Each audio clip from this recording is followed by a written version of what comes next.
Assalamualaikum warahmatullahi wabarakatuh.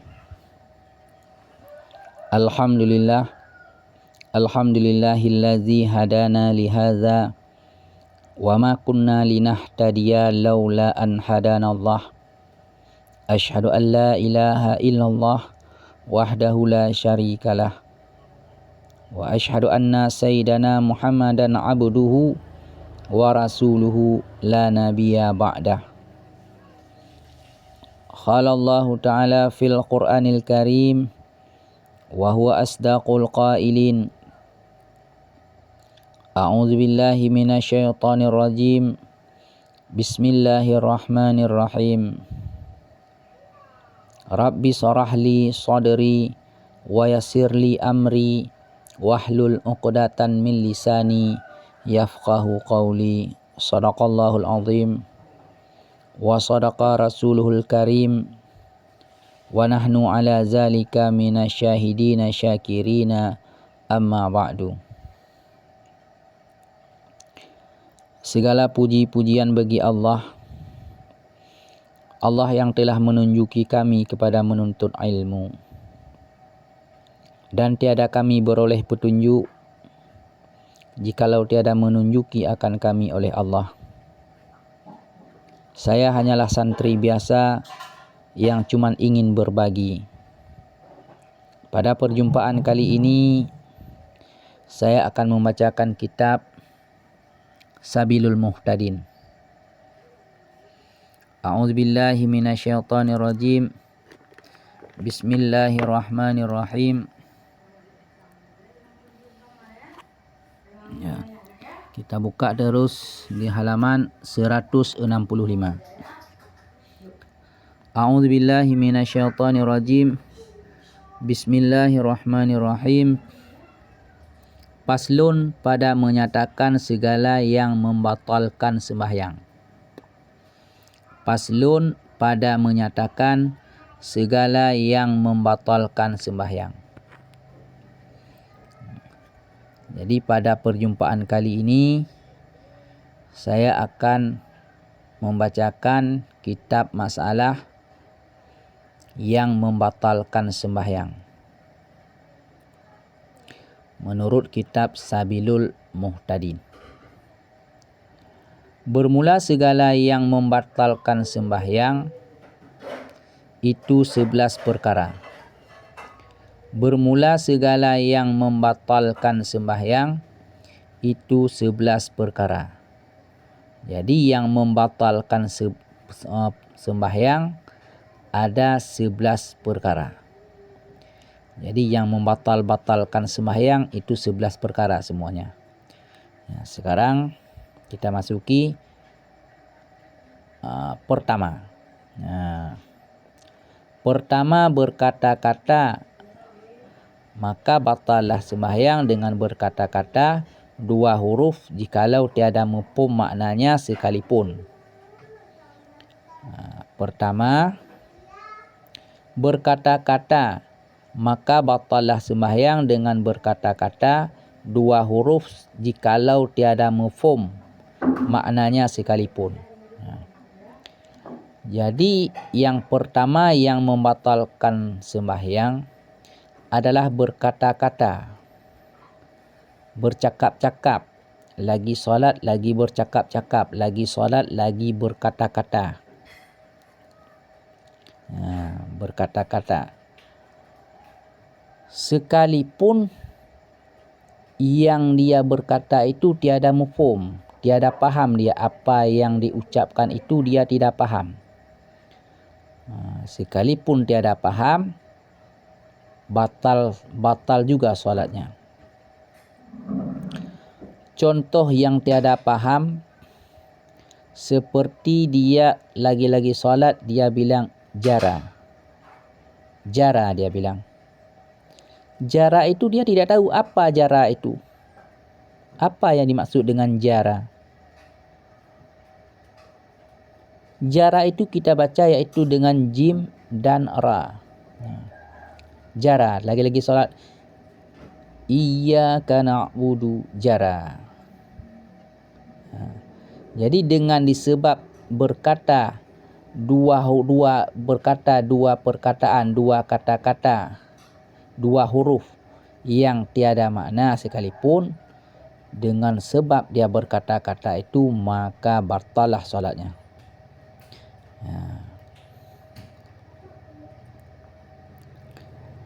Jadi seperti jara tadi, itu adalah kata-kata yang tiada mufhum, tiada faham apa yang dimaksud dengan jara, apa arti jara itu. Atau satu huruf yang mufhum maknanya, seperti qaf, atau satu huruf yang bermad seperti al. Jadi ataupun dia berkata-kata lagi solat, dia berkata-kata satu huruf, tapi satu huruf faham dia maknanya, ada makna satu huruf itu, seperti qaf. Qaf kan ada makna dia. Kalau di surat, ada surat yang bernama surat qaf. Makanya dengan sebab dia berkata-kata satu huruf yang ada maknanya, batal juga salatnya. Ataupun huruf yang bermad seperti al, lam, al. Dan jikalau seorang jadi satu huruf tadi, biar dua huruf tidak tahu artinya, itu batal juga solat. Satu huruf yang ada artinya, ada maksudnya, itu batal juga solat.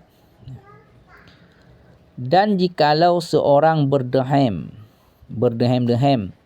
atau berkata-kata dengan digagahi orang akan dia, atau bertutur atau menangis jikalau karena akhirat sekalipun, atau mengadu-ngadu atau menghembus dengan mulut atau hidung, atau bersin pada sekalian itu jikalau tiada dengan ghalib, atau zarurat. Kita ulangi. Dan jikalau seorang berdehem-dehem atau berkata-kata dengan digagahi. Jadi jikalau seseorang lagi solat berdehem-dehem atau berkata-kata lagi solat, seperti yang di atas tadi, dua huruf, dua kata-kata, ataupun satu huruf, dua kata-kata yang tidak mufhum maknanya, atau satu huruf yang mufhum maknanya, ataupun berdehem-dehem dengan digagahi orang akan dia, ataupun dipaksa digagahi orang dengan dia. Dibilang-bilang kayak gitu, untuk ataupun digagahi maksudnya dipaksa orang dia untuk berdehem-dehem atau untuk berkata-kata, sedangkan dia lagi dalam salat. Atau bertutur, bertutur itulah berkata-kata tadi, bertutur sendiri ataupun digagahi orang. Atau menangis, jadi menangis jikalau karena akhirat sekalipun, ataupun dia tu menangis sekalipun menangis itu karena akhirat, karena dibawa ayat sedih sekali, sehingga waktu dibawa ayat dibacakan surat ataupun ayat oleh imam, sehingga merdu ataupun teringat akhirat sehingga dia menangis. Ataupun mengadu-ngadu, mengadu-ngadu, maksudnya mengadu, lagi-lagi solat. Ataupun menghembus dengan mulut, ataupun seseorang itu menghembus dengan mulut. Kadang laki waktu mau sujud, ada sesuatu, ada debu di tempat sajadah, di tempat sujud, di tempat mukanya, jadi yang mau sujud, sehingga dia menghembus, menghembus.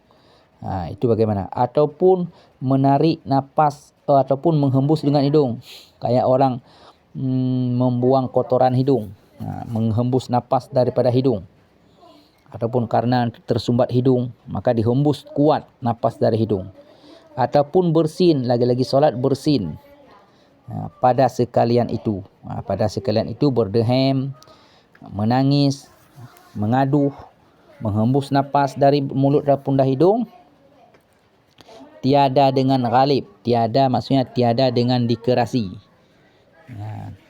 Tiada dengan dikerasi atau zarurat ataupun zarurat. Tiada apa? Kalau seandainya yang tadi itu karena zarurat ataupun karena memang sungguh sangat dikerasi, itu tidak mengapa, tidak jadi batal solatnya. Bagaimana dikerasi? Seperti orang bersin, mau bersin lagi solat, memang mau bersin sekali, sehingga dia sudah menahan-nahan supaya tidak bersin, akhirnya bersin juga. Itu tidak apa-apa. Ataupun seseorang itu tadi menangis lagi di bawah ayat, itu tidak apa-apa juga. Ataupun seseorang itu berkata-kata karena digagahi, dipaksa orang, itu tidak apa-apa juga. Lagi solat dipaksa orang untuk berkata-kata, bertutur. Ataupun seseorang tadi lagi mau sujud menghembus. Kalau seandainya memang ghalib, dikerasi, itu tidak apa-apa. Tapi kalau seandainya itu tidak dikerasi, itu jangan dikeluarkan dengan mulut waktu menghembus. Dan begitu juga dengan hidung. Jadi kalau seandainya zarurat, itu tidak mengapa. Ini zarurat, tetapi tiada afa. Maksudnya tiada batal solat. Dengan kata-kata. Kalau dengan tetapi tiada mengapa. Jadi yang tadi itu adalah batal solat. Ya.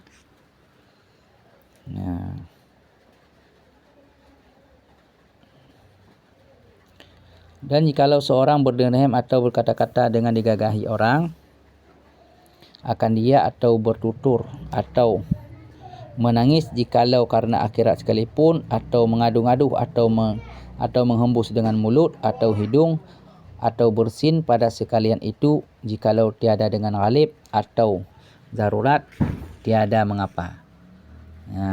Itu berarti tidak mengapa karena alasannya adalah zarurat. Tetapi tiada apa dengan kata yang sedikit, seperti 2 patah kata hingga 3 patah kata,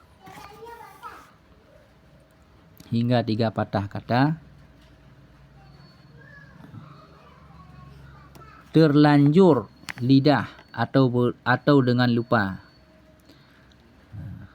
Jadi tidak mengapa juga dengan kata-kata yang sedikit. Jadi kata-kata yang sedikit tidak juga mengapa. Mana contoh kata-kata yang sedikit? Seperti 2 patah kata hingga 3 patah kata jika terlanjur. Jadi sepatah kata ataupun 2 patah kata yang sedikit tidak mengapa-apa, maksudnya tidak batal solat karena kata-kata itu terlanjur lidah ataupun dengan lupa. Bagaimana contoh terlanjur lidah? Mungkin dia itu adalah seorang penyiar radio ataupun penyiar TV. Jadi sehingga waktu salat terbawa-bawa, sehingga lagi-lagi salat sudah menyiarkan pula radio. Sepatah ataupun 2 patah kata. Jadi terlanjur lidah. Jadi disebabkan mungkin karena terbawa, karena memang pekerjaan itu memang pekerjaan banyak bicara, sehingga di dalam solat terbawa pembicaraan. Itu tidak mengapa, dimaafkan juga, ataupun dengan sebab lupa. Jadi kalau lupa memang dimaafkan. Atau bila bebal, ataupun seorang itu bebal. Maksud bebal adalah orang bodoh. Bebal, ya. Akan berkata-kata, dia bodoh, dia tidak tahu dia kalau berkata-kata di dalam solat itu batal solat. Itu dimaafkan juga. Atau bebal, ia akan berkata-kata haram dalam sembahyang. Bahwasanya di dalam sembahyang haram berkata-kata, tapi karena dia itu bodoh, bebal, tidak tahu, makanya dia berkata-kata dalam solat, itu dimaafkan juga. Itu tidak mengapa. atau bebal ia akan berkata-kata haram dalam sembahyang. Mengapa? Karena baharu ia masuk Islam. Karena dia itu baru masuk Islam tadi. Jadi dia enggak tahu kalau seandainya lagi solat tidak boleh berbicara-bicara. Jadi sehingga dia lagi dalam solat lagi berbicara. Itu dimaafkan karena baharu ia masuk Islam ataupun jadi ia pada negeri atau dusun yang jauh daripada ulama. Jadi seseorang itu yang bebal, yang bodoh, berkata-kata di dalam solat itu dimaafkan juga karena alasannya mungkin dia baru masuk Islam ataupun mungkin di negeri dia ataupun di dusun dia jauh daripada tempat belajar agama. Itu dimaafkan. Jadi jauh baharu ia masuk Islam atau jadi ia pada negeri atau dusun yang jauh daripada segala ulama. Segala ulama adalah segala orang yang pengajar, yang mengajarkan masalah agama. Atau hasil sedikit berkata-kata itu sebab ghalib, ataupun dia berkata-kata itu tadi karena ghalib, karena dikerasi. Itu dimaafkan juga.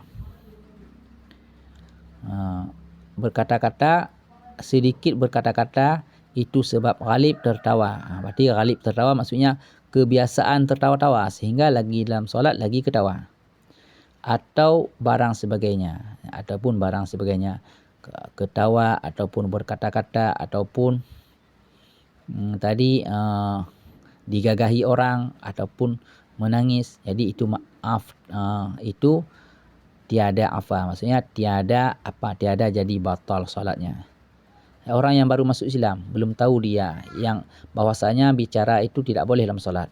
Bicara dia itu dimaafkan karena dia baru masuk kepada Islam. Karena barang yang demikian itu tiada dengan taksir. Karena barang yang sedemikian itu tiada taksir. Maksudnya dia tidak tahu. Mungkin cuma ini sajalah dulu. Wallahu a'lam bisawab wa ilaihil marji'ul wal ma'ad. Mungkin hanya inilah yang dapat saya sampaikan, lebih dan kurang harap dimaafkan. Maklumlah saya masih dalam belajar, masih tertatih-tatih dalam membaca tulisan kitab jauh dan masih terbata-bata dalam menjelaskan maksud-maksud serta keterangan-keterangan dan dalil-dalilnya. Saya akhiri, wallahul muwaffiq ila aqwamit thariq. Assalamualaikum warahmatullahi wabarakatuh.